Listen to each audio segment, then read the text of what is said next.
Okay, everybody. Sick Talks number 95.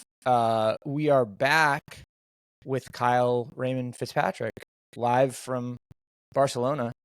Kyle, how long has it been since last you were on Sick Talks? I was actually Has it just been a looking year? this up. I feel like it was like literally about a year because my hair was orange and it's not usually orange, it's usually green like it is now. And I did that because I found that hair dye, and that was literally around this time last year. So Okay. almost a full Okay. year later. The new flavor of Manic Panic triggered an entire era Yes. shift of It was like vibes. neon ketchup, and now it's back to chartreuse. Chartreuse. Not unlike the Sick logo. I like that. Not Amazing. unlike the Trim Report logo. Well, yeah, fair enough. Okay, here we go. No wonder we get along so well. Look at this. I got a special pen that's roughly There you that go. color too. I mean, I don't have a honestly, green pen. Oh well. it is not, to be clear, for those who are watching at home, Brat green. Different thing, No. guys. Different thing. Different thing. This is before we were doing this before, Brad. So if anything, Charlie and Charlie's people were inspired by us. I mean, suffice it to say. Suffice it to Yeah. say. Speaking of, well, it's so funny you should say that, because I think in the year, like I felt like when we first talked, you were a little bit of a secret, and meaning like I paid very close attention to your excellent and very comprehensive newsletter, The Trend Report, which has a free version on Sundays and has paid versions a couple of times a week, Tuesdays and Fridays. And that, I mean, famous, like the famous story even is like Casey Lewis hit me up, Casey who knows everything, and was like, what is a Trend Report? And I felt very smart to be turning Casey onto something. But in any case, you have like exploded since then. And now, like who was I talking to last night? Some big Substack writer last night. And I was like, oh yeah, I'm, going to do this thing with Kyle. And she's like, oh my God, Kyle. I love Kyle. Really? Oh wow. Oh yeah. Reputation. Yeah. My Taylor era. I don't know what that means, but I know she has an album. So what do you anyway? Sorry, this is getting too inside baseball here, but like, what do you attribute that to? Like, what your explosive rise over the last year? I don't know, because I didn't change that much. Because last year at this time, like, just to give a little bit, because I know it's useful for some people who are doing newsletters and who are on Substack and who are on whatever, to sort of understand a little bit about the sausage, if you will. So like last year around this time we were talking, I think the sausage. You mean how the sausage is made? How it's all made. I think last year around this time I had about like 4,000 or 5,000 subscribers, and I ended the year with over 13,000, which is wild. That's and huge, I was not expecting it, like more than doubled. That was wild to me. Again, like that wasn't anticipated at all by no means. And I don't think it was because I switched to writing more, because last year, right when we were talking, was right when I launched the paid vertical and doing more posts. And like those posts don't really take off. Like that's not the point of them either. But like that sort of regular weekly post, I think the Sunday posts, they've just sort of, I don't know. They've been resonating with people, I guess, or I think the right people are sharing it. I really don't know. I do know that like the rises and whatever are attributed to like specific people sharing it. And I don't know how they necessarily got there. For example, like I know Mina Lay, who is she's a style and culture YouTuber creator type who basically originated the video essay. And she's really cool, really great. And she loves the newsletter and has quoted me a few times. And every time she does, it like spikes subscribers. And like, I'm really thankful for that. Mina, if you're listening, I've tried emailing to say thank you. I hope you get them. I don't know if you have, but like, thank you for that. But like, I think it's things like that I think everybody sort of knows who's done sort of a public venture. People share and then it spirals or snowballs rather. And like, I guess I've been very fortunate. Again, to your point earlier, like I know Casey through you now, and like last week or a week or two ago, like we were messaging and then it became part of her newsletter. So yeah. Well, I mean, that's the thing. You've showed up a bunch in After School recently, including what is effectively an interview, and then big paraphrase sections, which is awesome. But okay, so it isn't that you have a team of like audience development elves, No, or it's me. I like to joke that I do, like, because this is my, I think, third podcast, or like third something in 2 weeks. So like something is happening where like sure.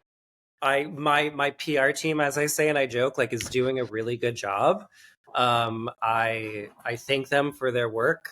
It is literally me, but they're doing a good job.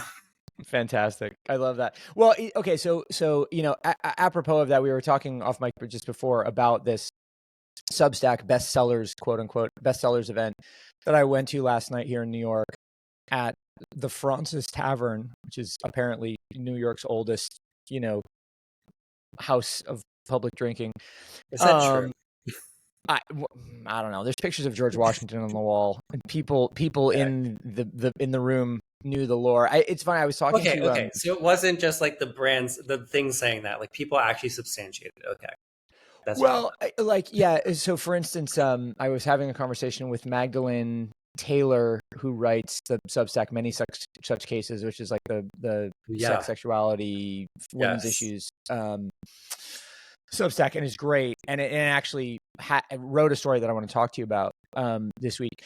But she was saying she really likes old bars in New York, and she had been wanting to come to that place for a long time, which I thought was interesting. Like, woman in her, I presume, probably mid-late 20s, like, yeah, I want to go to the site where George Washington first drank mead in New York or some shit like that. It's kind of funny, but okay.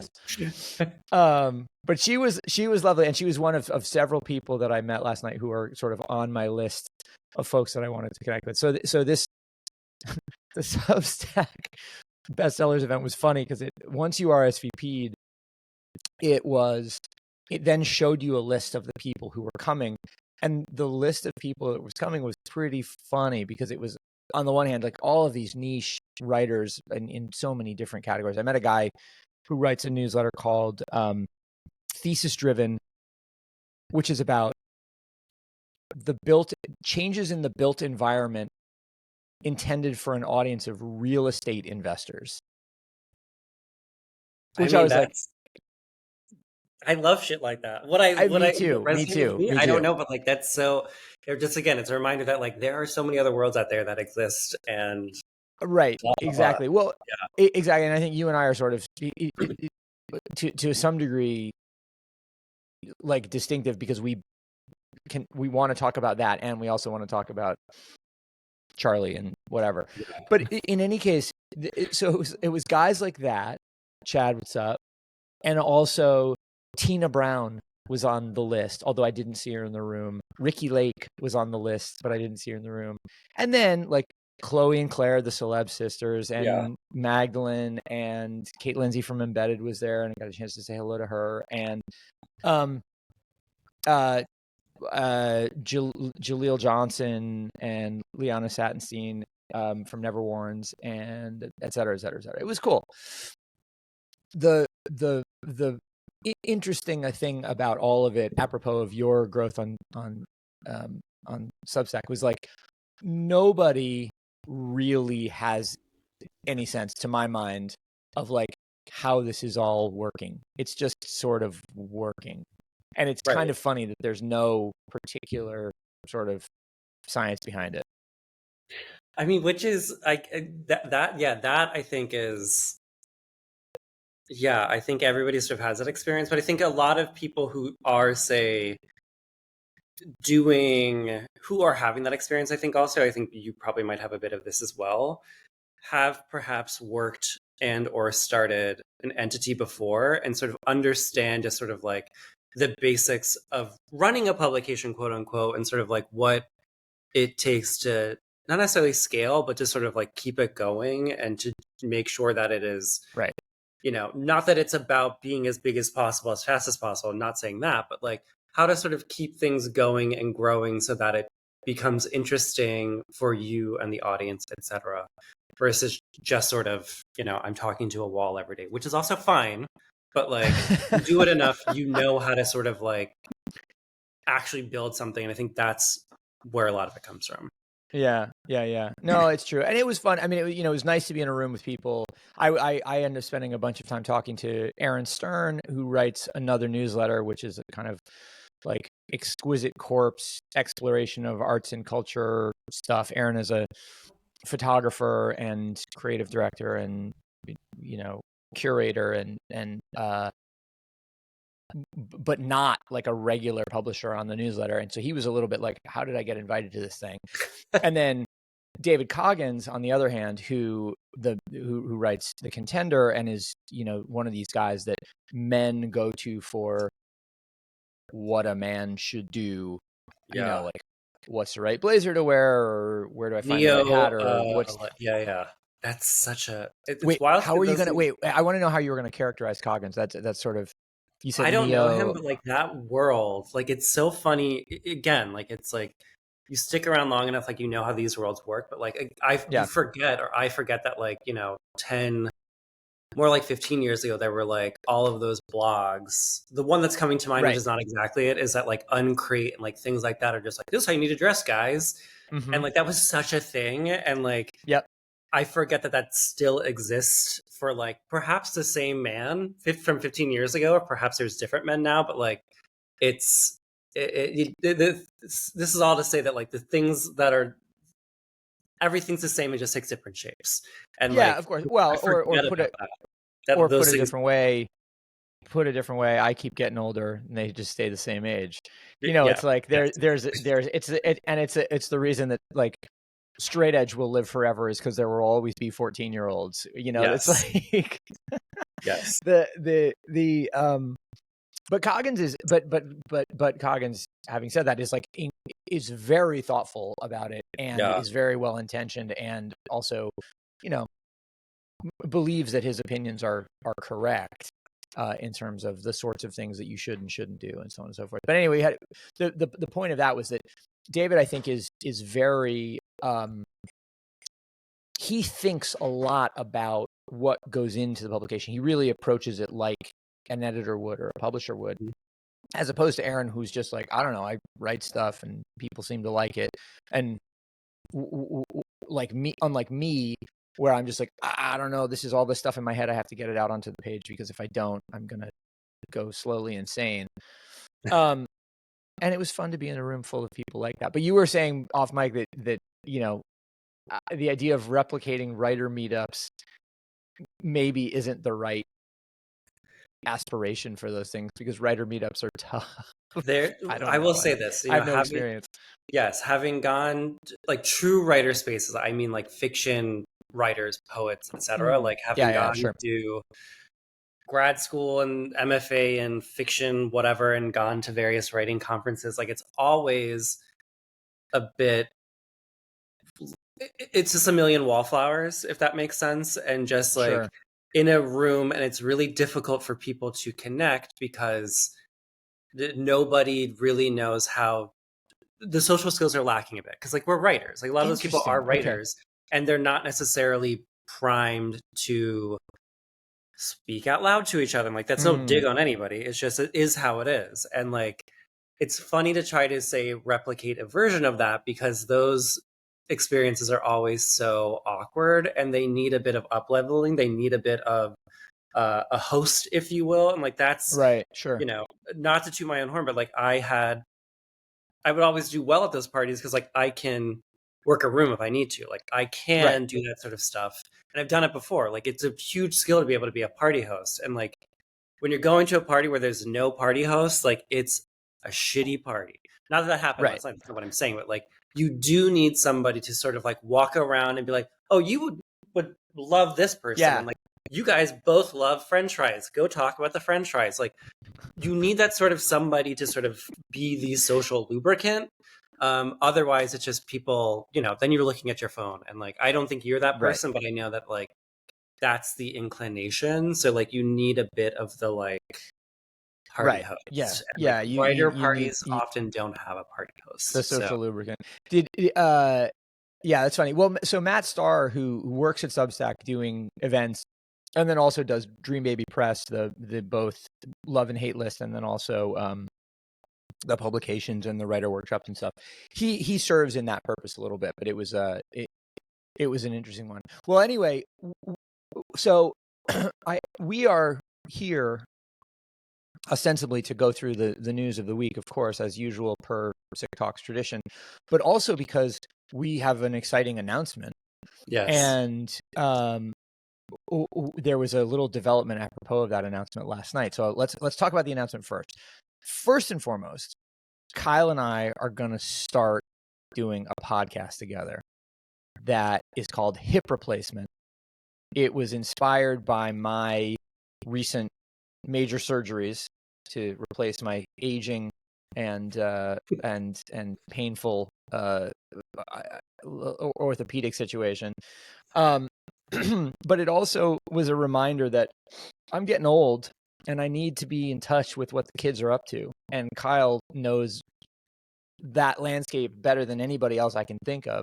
So the show is going to be me, a Gen Xer, Kyle, a millennial, Yes, and a Gen Z guest, at least to start with, talking about issues across the generations, or developments, I should say. It's not like there's no like point counterpoint debate, I don't think. Yeah. But I'm really excited about this, Kyle, and I think it's gonna be a lot of fun. I think it's just things that we naturally do in our own worlds, and I think it's one thing to do that in a space like a newsletter, and like that's great and that's cute. But I think that it's also important to do it in a room, let's say, in a metaphorical room, because I think that there's so much more that can come of it and so much more understanding. Because like I can, and you know me, like I can hyperlink things until I literally die, but like that it's different than actually die. Like hopefully not, but like that's different than sort of explaining the reference and sort of talking through it together, because like the hyperlink is a means by which to cite sources and get people to sort of read a bit more. Not that we don't have enough to read, but like that is what, you know, these sort of conversations are about. And I think it's so important, both like in my work as someone who has managed people all the way to just like the writing that I do, is that like it's important to have diversity in general, but also like age diversity is so key, because it's not just about knowing what's happening, but it's about that sort of information going both ways. And I think that it's so myopic of, say, I don't know, I've been in spaces when I was younger where it was like, no, like we're not going to give you little people, young people, any power. And like, you know, I'm not saying run the company, but like it's also like, no, you need to listen and understand what's actually happening outside of your point up top. Otherwise you're going to fall one day. And like maybe it's not, of course. And it's not about that, but it's also just like, you know, that's important because it's also a small example of things that don't happen in general in today's world. Blah blah blah. Yeah. The level. Well, I mean, there's there it is. We are so driven by the volume of information, and of course, you and I don't particularly help that by deluging people with all the stuff we're paying attention to every day. but we are driven. Are given so much information and asked to process so much of it that it is hard to get beyond headlines and like the sort of specific information that you're delivered directly. And so people they make snap judgments, or they go off of incomplete info or whatever the case is. And so hopefully we can get a little further into it. The thing that I'm excited about though too is that, I mean, I'm hoping to learn a bunch of stuff and maybe even impart some wisdom myself. But I also I'm also excited to get into it a little bit with you and with guests on stuff that we don't agree on, and to have it be a little bit there have to be some like contention and disagreement. An example of this is like I don't know if you know this, but like I am pretty strongly anti-union. Really? Wow, that's a hot take. Yeah. I mean, it's not a hot take. It's born out of personal experience at various stages in my life, and you, I would say, based on recent writing and just generally, are a pretty pro-union and, Yeah. pro worker solidarity thing. I think it's important that we get into that nuance, but just like starting from those counterpoints is going to be important, because I know we believe in the same thing ultimately, which is the power and betterment of individuals within a system. Yes. But probably disagree about the ways in which that actually it's probably happens. expressed differently. And it's also like, exactly. And that's exactly it. And I think that's there. It's funny. I had a dinner party a few weeks ago, and I've been thinking about this for a few weeks now, because people always say this in Europe. It's like, oh yeah, we can have like the most opposite disagreements, and we can fight at a debate, but then afterwards we'll all go out and get drinks. And I'm like, I don't know if that's true. But I love that you all say that. But like, we were at this dinner party, we were also talking about like, people from all over the world. There was someone from Ecuador, there was someone from Canada, someone from Russia, someone from India, someone from everybody's from everywhere. And we were sort of talking about this. And I was like, we all were sort of, for lack of better words, bemoaning or struggling with the like, that sort of relationship, not what you just said, but like that sort of like being at the exact opposite ends of, say, like beliefs, and being able to maintain a relationship. And like, sure, I think it sort of it goes into, say, like, more than just being people. Like, if you're a queer person of color, et cetera, it might be about safety, which is different. But like, that is something that I like to think that I'm able to not allow myself to get heated and really just like stay with it. And like, that's a challenge to myself, and I think it's a good challenge for everybody right now, quote unquote, et cetera. But like, it's easy to be like, I just want to talk to my own people, or have people who just like, we want to mirror each other. And like, marrying is great, but like, you need more than that too. Yeah, of course. You need you need a little bit of disagreement. Well, I mean, look, we all, you need counterweight. You can't get strong if you don't have counterweight pushing against you, right? Exactly. You atrophy, metaphorically and physically, right? And literally. Well, and look, and so two things about this Substack writers event that I want to touch on, and then let's get to some stories. The one was, I talked to Chloe and Claire Celeb and mentioned the podcast to them, and Chloe was like, "Oh my God, I would love to be on that." So there we go. We've got our first Gen Z. We've got a Gen Z guest right off the bat. Lovely. So we'll shout out Chloe and Claire. And then the second one was apropos of your whole thing. I ran into Eddie Wong last night. Oh. Who I am in, or I was in, I should say, a little bit of a fight with, over some like arcane shit around his Vice documentary, which we don't need to go into in great detail last night. But Eddie came into the event hot last night, said something to me that I didn't like. I said something back, and we were like, okay, we're in a fight. Cool. And then my buddy Aaron Stern, I mentioned this to Aaron. Aaron thought I was joking when I said we were in a fight, and I was like, no, we're in a fight. And he's just like, okay. And Aaron had an aside with Eddie and said something to him. And Eddie, to his credit, came over to me and said, listen, I didn't like what you did at the time, such origin of the beef, so on and so forth. But you're a good dude. And so, in the future, I'd appreciate it if you didn't do things this way or that way. And I said, great. I get you. And we squashed it. It was like a real moment. How about that? That's incredible. Real peacemaking on site, thanks to expert negotiator or mediator Aaron Stern, who we're now going to send over to the Trump-Zelensky conversation. Stay strong. Anyway, shout out to Eddie, with whom I now have a détente, which I appreciate, and of course to Aaron for modulating, and to the idea that our further conversations are going to get exactly to that kind of understanding, or at the very least communication going forward. Yeah. Kyle, Magdalene Taylor wrote this week about how we are going to see a generation of cat men upcoming. Did you see this story?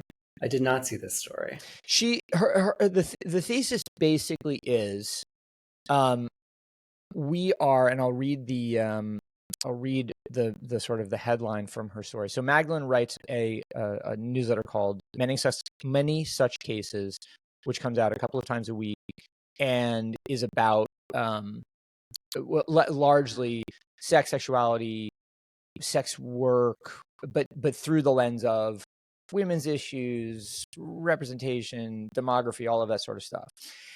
So she wrote a story called The Future Childless Cat Guys. And the thesis is, single childless older women have long been the cruel cultural avatar of loneliness and social failure. But as rates of single young men rise, that portrait is going to change. And she's like, we are going to have a generation of childless cat guys. Thoughts? That's a great take. Well, I initially thought with what you were saying, what she was talking, or this Madeline was talking about cat boys, which is a whole different subset of like internet niche. And when I was like, that's really interesting. Yeah, I've seen cat boys online, but like, okay, sure. No, but like to riff on like the old, say, cat lady trope. Absolutely. That already, I feel like, exists. We're already like in the throes of that for sure. Like, right. I just read, which I don't think is I don't want to say it's a bad book, but it's a book where you know everything in it. And it kind of, I rolled my eyes a lot of the time, but I read it. Was that sort of like that book about, it's called like The Anxious Generation or whatever, about kids and why they don't. The Jonathan Haidt book. Sure. Yeah. Which was fine. Nothing was that groundbreaking, but like I thought it was interesting enough. But there's a section where he talks about the Japanese men who don't leave their rooms, and like they get food basically like left at their door, and they don't speak to people, and they've not been outside in days and weeks and months, whatever. And like that, I think, paired with this sort of like video game incelification of dudes, yes, we already have that. And like, I think it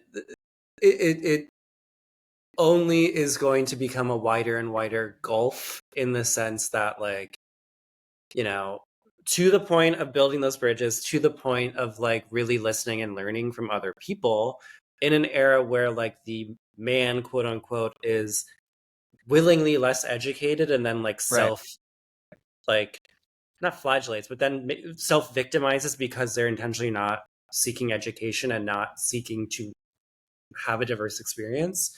I feel like it's going to like definitely become an exaggerated thing. And beyond that, like, I don't think it's sort of siloed to,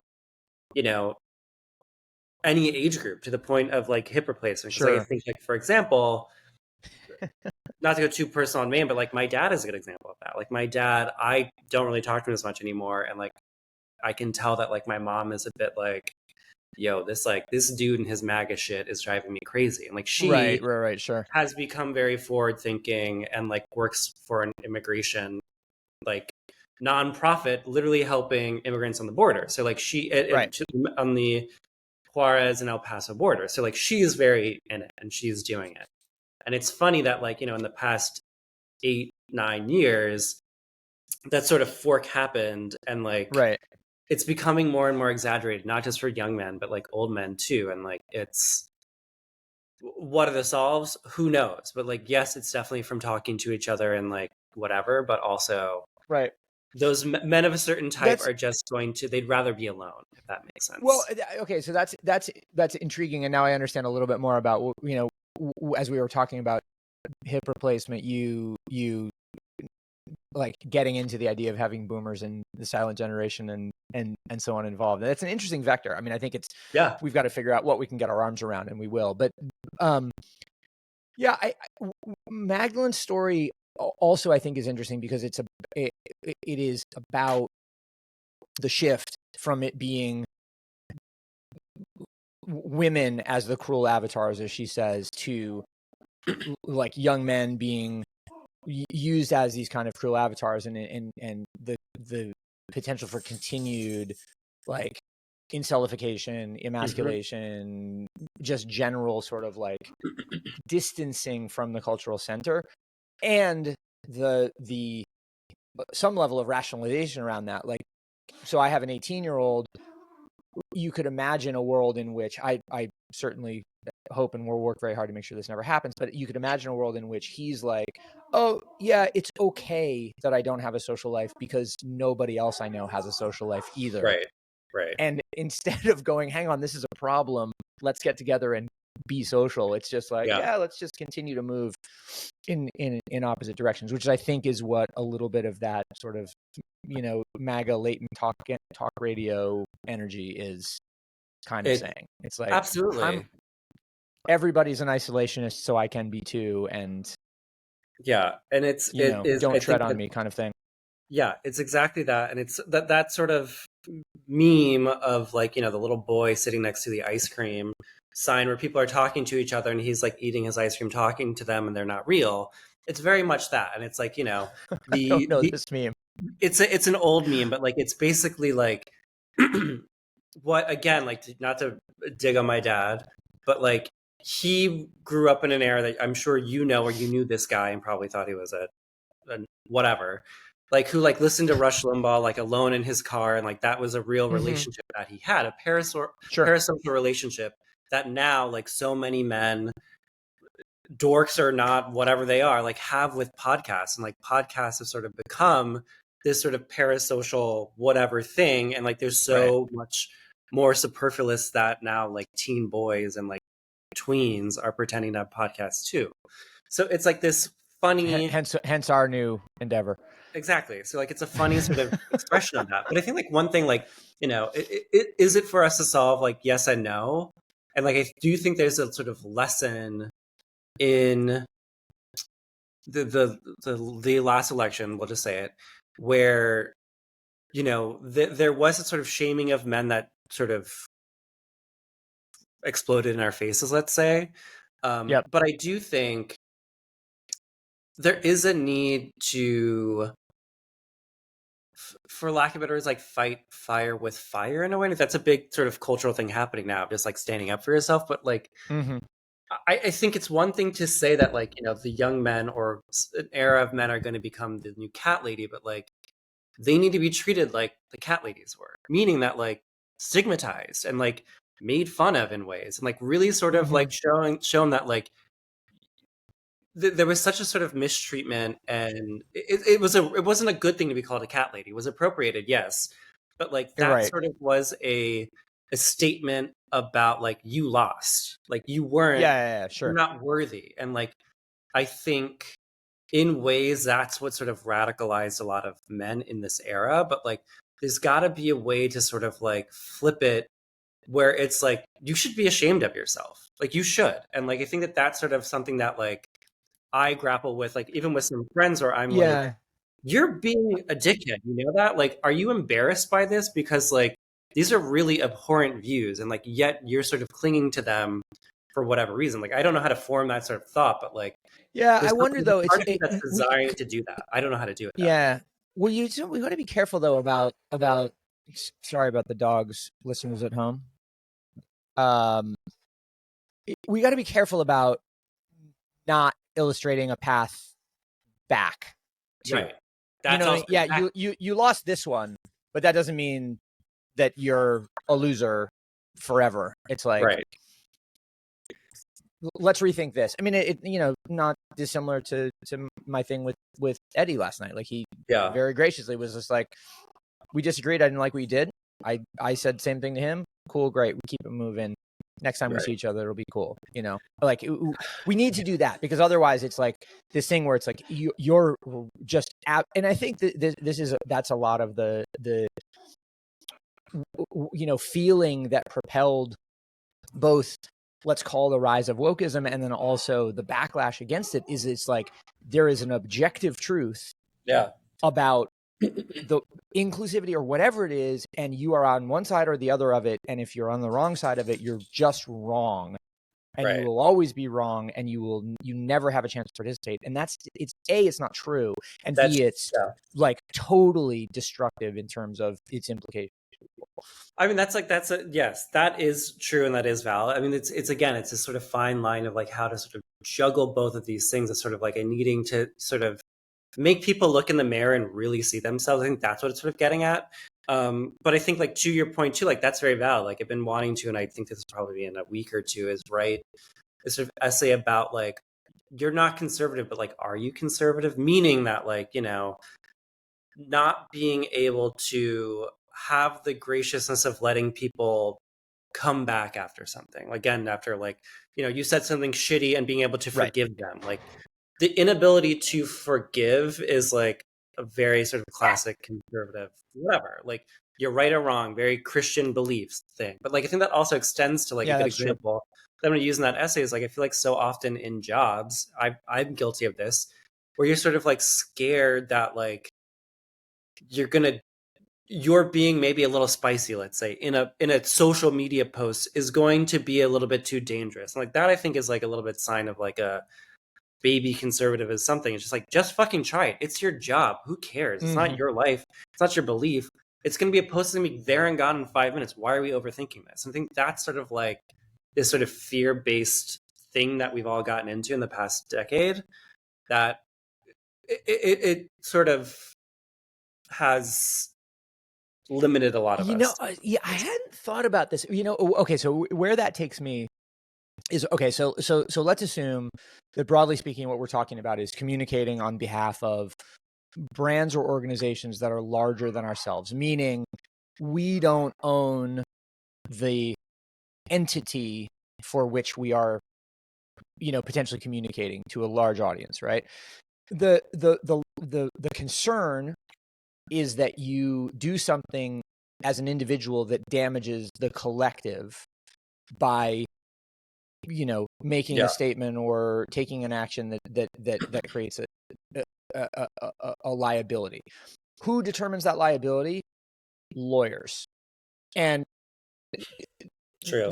I mean, it's true. It's like there in all of these situations, there is a business affairs person, or there is a corporate leader, or whatever it is, who is thinking about what happens if Kyle says, young men are the new cat ladies on my brand Twitter feed, and I get a bunch of letters from both cat ladies and young men, and my sales drop and I get sued, or whatever the case is.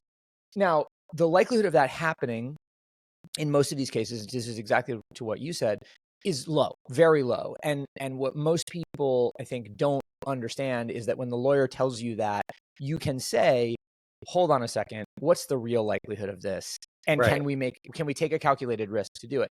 Now, the reason I bring this up is because as we think about the way AI comes into the legal profession in particular and takes away a lot of the minutia of it, I wonder if we will have a lessening of that human reactivity and aversion to risk, and more room to operate. Could the robots in that case set us free? I mean, I love that idea. I love to think that that could be true. I love to walk with you on that, like, utopian journey, but, like, the utopian version where robots replace lawyers, where robots and somehow we're all more free. Yeah, somehow the lawyers get to play in sandboxes all day. I don't know what they do because of that, but, like, that's I think the thing. Yeah, I don't know where I just had something escape me, but, like, I feel like the thing with a lot of the AI of it all and all this sort of situation is that, like, it's these sort of, both on the outside and the inside, I would say, is that, like, these sort of fear of gods, whether real or not. Like, within a company, it's like, well, I'm going to get fired. Like, my boss is going to be mad. Whoever is going to yell at me, which is true and not true. But then on the outside, it's like, well, I don't want to make Elon Musk mad. It's like, who gives a shit? Like, it's this, it happens on both ends. And I think that sort of, like, that, I think, is the thing that sort of needs to break down, is that, like, the power needs to be lessened, or, like, we need to give less power to these sort of quote unquote gods in our world. And I think that or we need to, I mean, more to the point, we need to more realistically assess what the actual what the actual downside, what the downside risk is, right? I mean, it's like you piss Elon Musk off, and that sucks for 15 seconds until he moves his like Yeah. viewed as something And if else he, and yeah, starts and thinking about I've been that. thinking about this a lot lately. Is that like if he is to sue you or anybody to sue, like yes, there are real legal ramifications, but also like again, who gives a shit? Like we're in that era of like who gives a shit, and like that's happening. Yeah. Like I think about this with all the layoffs happening in the government. Is like if these are like unjust layoffs in an HR sense, like people might have a legal case against the government or whatever, Mm-hmm. but like is that going to matter? It might not. So then when it goes the other way, does that matter? Like Right. it's getting to this Well, weird space where, yeah, it's also interesting. I mean, the importance of these gestures as symbols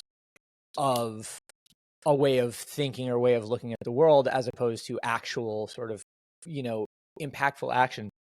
I yeah, was yeah, listening last night to say that like the if you laid off 25% of the U.S. government employees, you would reduce the federal deficit, or not, not the deficit, excuse me, nothing to do with the deficit.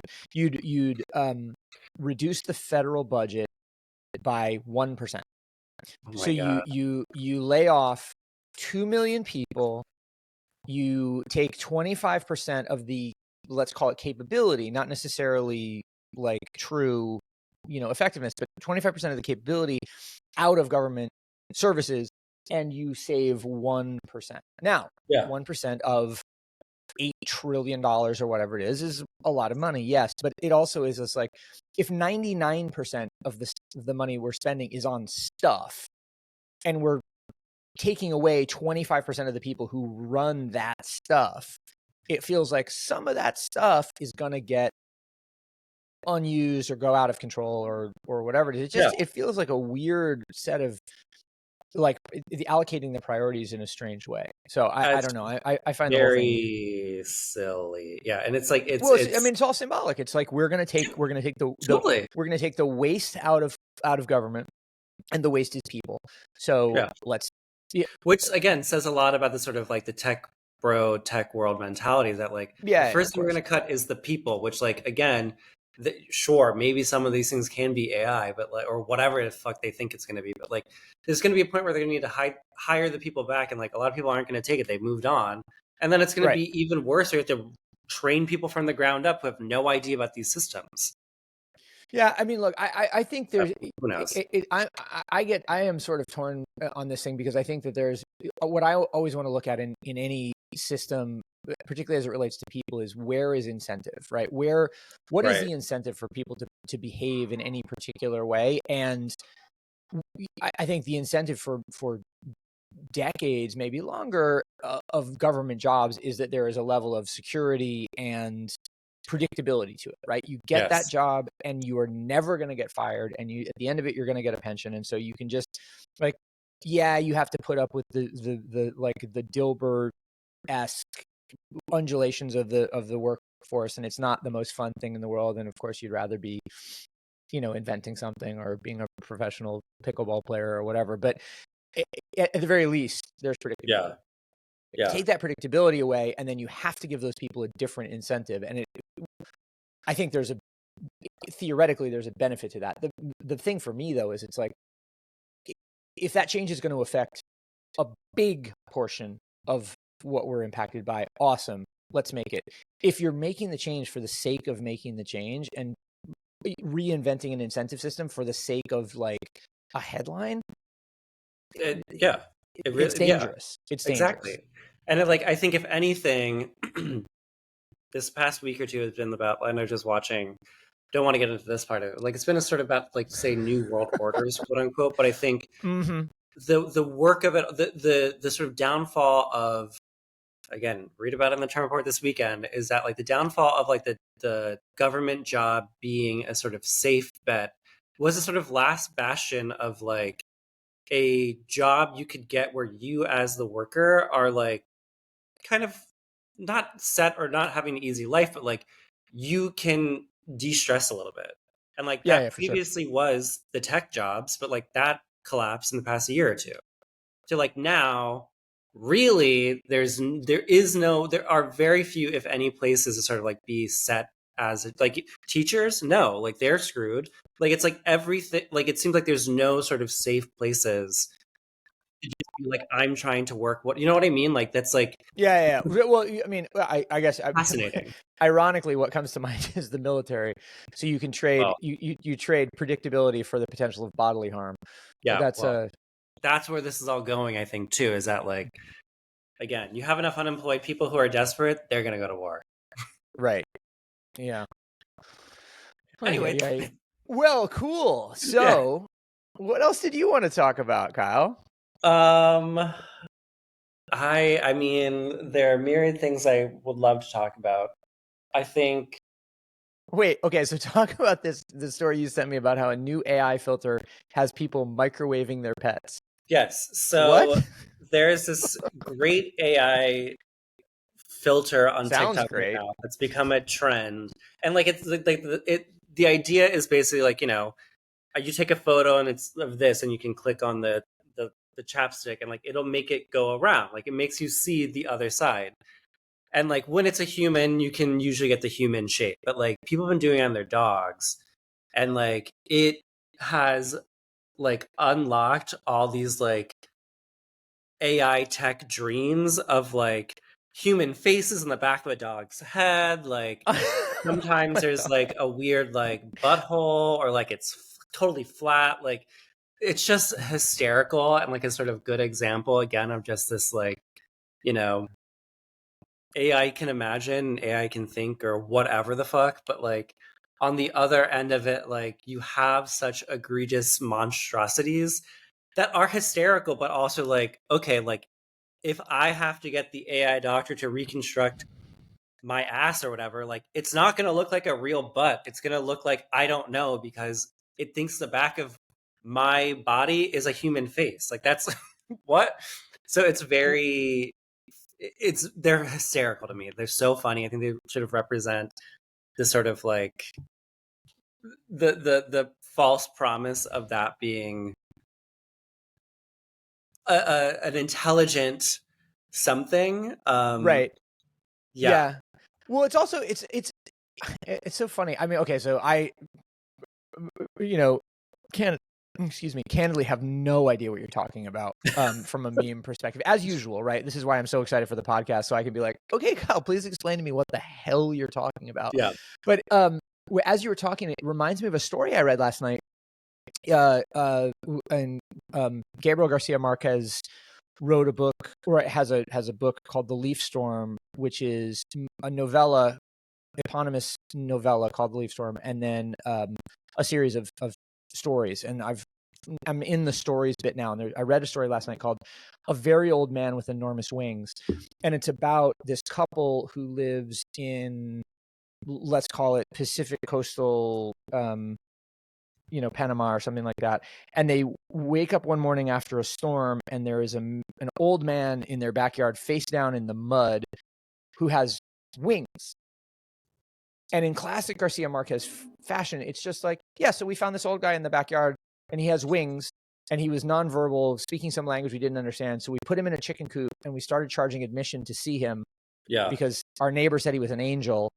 And then that was great because it made us a bunch of money. And then at some point, this other freak showed up who was a woman with the body of a tarantula and the face of a girl who could only be fed by throwing meatballs into her mouth. And then she took all of the fascination away from the man with the wings. And so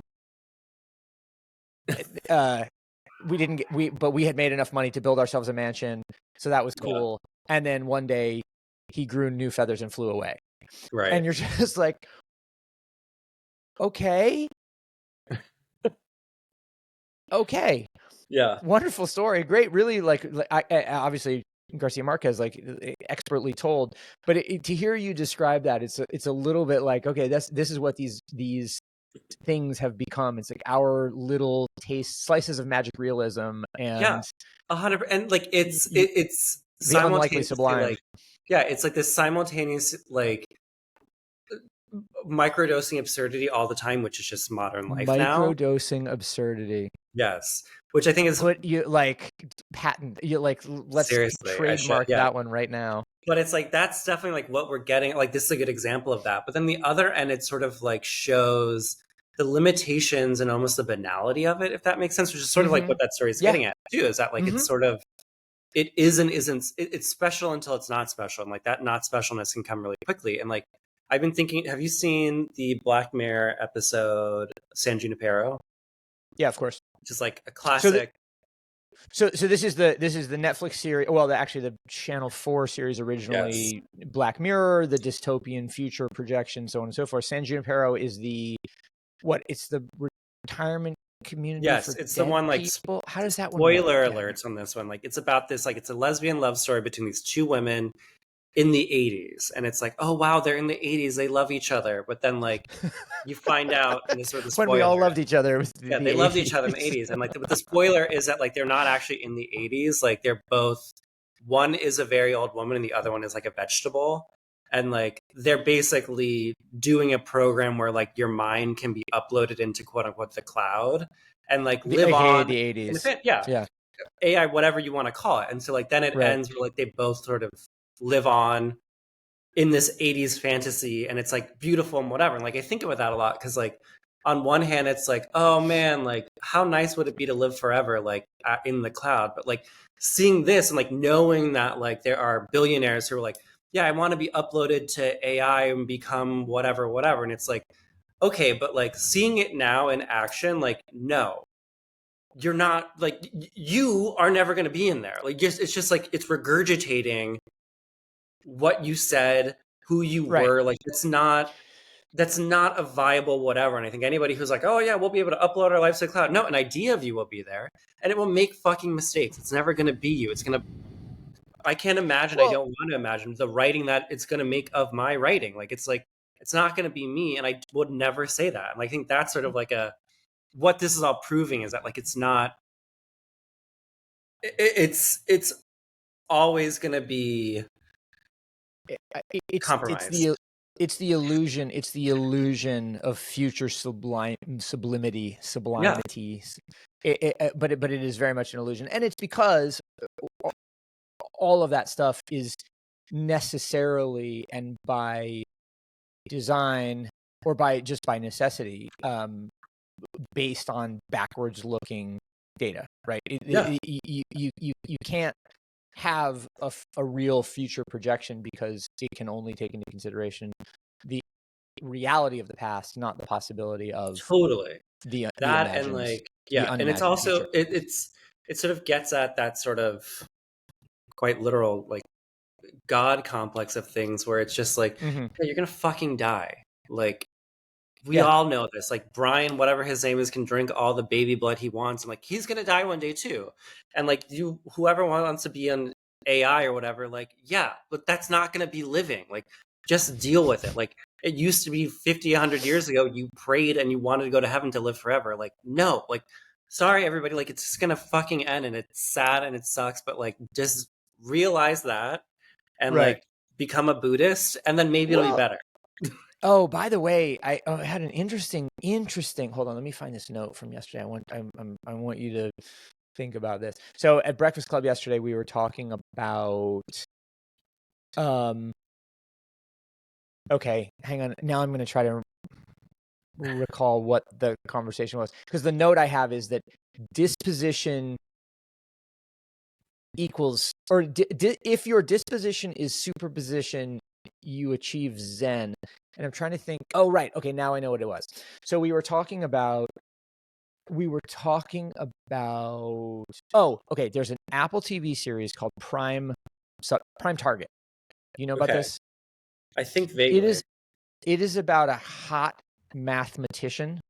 Yes. In Cambridge, who is played by Leo Woodall, who is a savant investigating patterns in prime numbers with the thesis that the way we think about numbers is totally wrong. And the way that they illustrate this basically is like the Romans had digits starting at 1, but for 1,000 years there was no symbol, no cipher for 0, the concept of 0, right? And it took an Arab mathematician to come in and say 0 is also a quantity.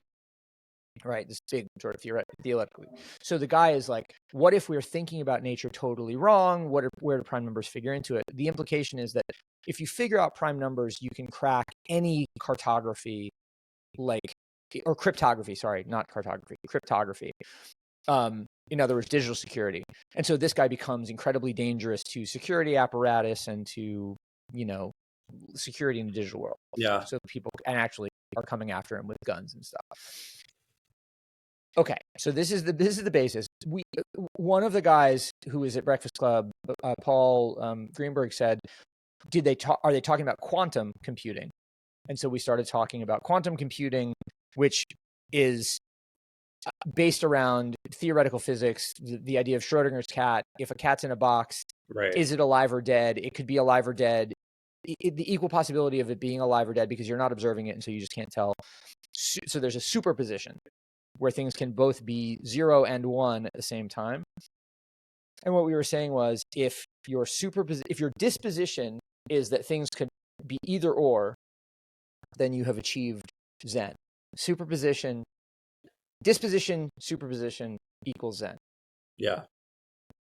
All right, this is the part where you say, "Cool story, bro," and then I love Sorry. that. I'm trying to think if I like to think that I think that way, but I also do. Yeah. Is that more just is it, not to oversimplify it, but is that sort of a matter of glasses half full, glasses half empty? You know what I mean? Because I don't, not that I think about Schrodinger's cat a lot, but I do with some frequency enough that I don't think I would assume that the cat is alive or dead. I would just be like, well, there's a cat in here. You know what I mean? So it's yeah, for I'm sure. told that, but even then it's is it in there? It could just be an empty fucking box. There's you don't that know until also. you open it up. So it's that, but that's the thing, is that to me, I'm not no quantum anything. Just you didn't think we were going down the theoretical physics lane. Seriously, in and this I really don't know a lot about these things. That it's just it's one of those things where it's just it's to have those sort of thoughts anyways, to sort of almost overcomplicate the just open up the box. But that's also living in our reality, in our universe, versus to get into the quantum thing, which is you're not necessarily in our universe. You're going outward. You're whatever. So yeah. Well, this is the fundamental tension right now. It's yeah. Is the cat alive? Is it dead? Is it even in the box at all? In order to figure that out, you either have to take somebody's word for whatever their contention is, or you have to open it yourself. And opening it yourself is harder than yes. That is a very fitting, turning off Fox News, right? Yeah, that's very well. I think about that all the time, where it's definitely there are people who I know and people in my life where I'm are you making actual independent thoughts anymore, or are you just that's a lot of people on both sides, on all sides, and everything. It's just well, it's just, I mean, we can wrap on this. I gotta find the article, but it's in SIC today, which is where we go. Oh, it's called Condensing the Iceberg. It's by a guy named Steven Johnson on his newsletter, Adjacent Possible. And the idea is essentially, if you go back to theories about information-rich eras, and we are certainly in one of those, as the supply of information increases, the thing that information acts upon decreases necessarily, right? And that thing is our attention. The more information we have, our attention necessarily shrinks, because it can't spend as much. It can't create as much surface area with the equal parts of the information. And so you end up in a situation where people literally can't pay attention because there's too much to pay attention to. Yeah. Which then you're outsourcing the thing to pay attention is your AI, whatever. And then it's well, then you really are fucked, because it's if you're then relying on that thing to think for you, good luck. You just, that's a fundamental Yes. Yeah. Oh man, there's so much here. Okay, guys. Kyle, this has been really fun as always. I'm so looking forward to talking more with you on a weekly basis on hip replacement. our new podcast broadcast that starts on March 3rd.